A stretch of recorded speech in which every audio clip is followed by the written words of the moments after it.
Bonjour et bienvenue sur DigiSchool, je suis Claire Besset, votre enseignante en anglais et aujourd'hui nous allons nous entraîner sur la partie 5 du TOEIC grâce au mini-test numéro 6.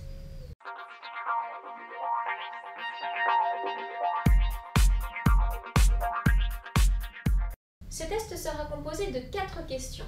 Je vous invite à ne pas passer plus de 40 secondes par question. En effet, au-delà de 40 secondes le jour du TOEIC, vous risquez de ne pas avoir le temps de terminer. Vous aurez une correction tout de suite à la fin des questions et ce sera suivi par mes explications détaillées. À vous de jouer. Question 1. Question 2. Question 3. Question 4.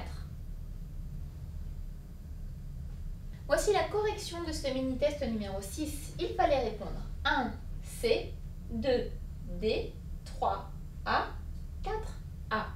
Voyons tout de suite les explications détaillées ensemble. Question 1. He is always rushing. He has time for his family. Je vais avoir le choix entre doesn't, does, never, never, nevers. Je vais traduire la phrase.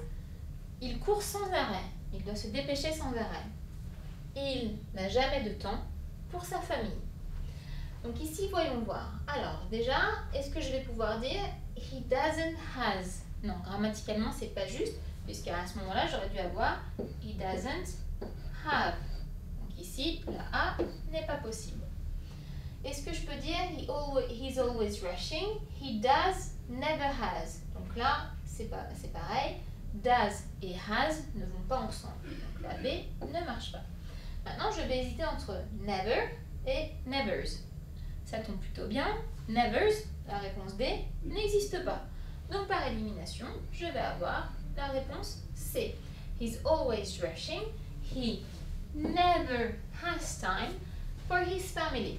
Donc ici, ce qu'il faut se rappeler, c'est que never sera toujours positionné avant l'auxiliaire, avant le verbe avoir. Never have.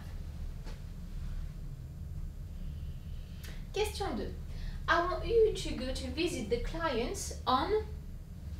Je vais avoir le choix entre for me, my names, instead of me, my behalf.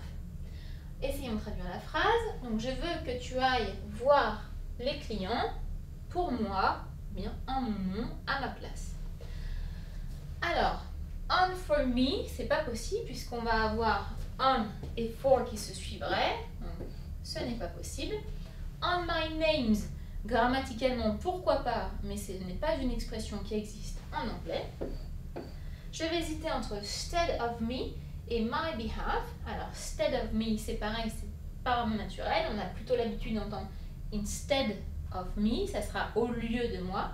Mais ici, l'expression toute faite pour dire en mon nom, à ma place, sera on my behalf. La réponse D.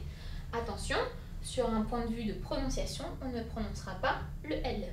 On my behalf. Donc réponse D. I want you to go to visit the clients on my behalf. Question 3. When driving in England, you need to the fact that they drive on the left. Alors, je vais avoir le choix entre bear in mind, remind, think to, remembering. Alors, traduisons la phrase. Quand tu conduis en Angleterre, il faut que tu te rappelles, il faut que tu te souviennes du fait qu'il faut conduire sur la gauche. Alors ici, on va déjà nous tester sur la différence entre remind et remember, et ensuite sur une structure. Alors, remind, c'est rappeler quelque chose à quelqu'un. Donc là, on n'est pas dans ce sens-là. Donc déjà, je vais pouvoir enlever remind. Remember, pourquoi pas? Sauf qu'ici, on a cette forme en ing qui va être incompatible avec you need to, qui va nécessiter forcément un infinitif et pas de forme en ing. Donc la D est éliminée. Je vais avoir le choix entre bear in mind ou bien think to. Alors, you need to think to the fact, c'est pas possible. Donc, elle sera éliminée. La seule qui me reste, c'est la réponse A. Garder en tête, bear in mind. Ça tombe bien puisque bear est à l'infinitif. When driving in England, you need to bear in mind the fact that I drive on the left. Réponse A. Question 4. It was a brilliant day today. I can't remember. So much fun. Je vais avoir le choix entre ever having, having ever, ever doing, doing ever. Traduisons la phrase. C'était un jour magnifique aujourd'hui. Je ne me rappelle pas avoir pris autant de plaisir, m'être autant amusé. La première question qu'on va se poser, c'est est-ce qu'il faut utiliser have ou est-ce qu'il faut utiliser do? Donc, s'amuser, prendre du plaisir, ce sera l'expression to have fun.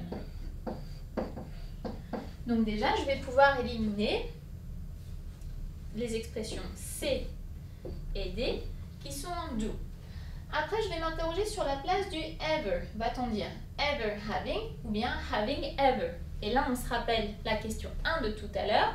On avait dit que les ever ou never étaient placés avant le verbe, l'auxiliaire avoir. Donc la réponse sera la réponse A. It was a brilliant day today. I can't remember ever having so much fun. Et bien voilà, pour ce mini-test numéro 6, j'espère qu'il vous aura été utile. N'hésitez pas à faire les autres mini-tests du TOEIC. Et en attendant, je vous dis à bientôt sur DigiSchool.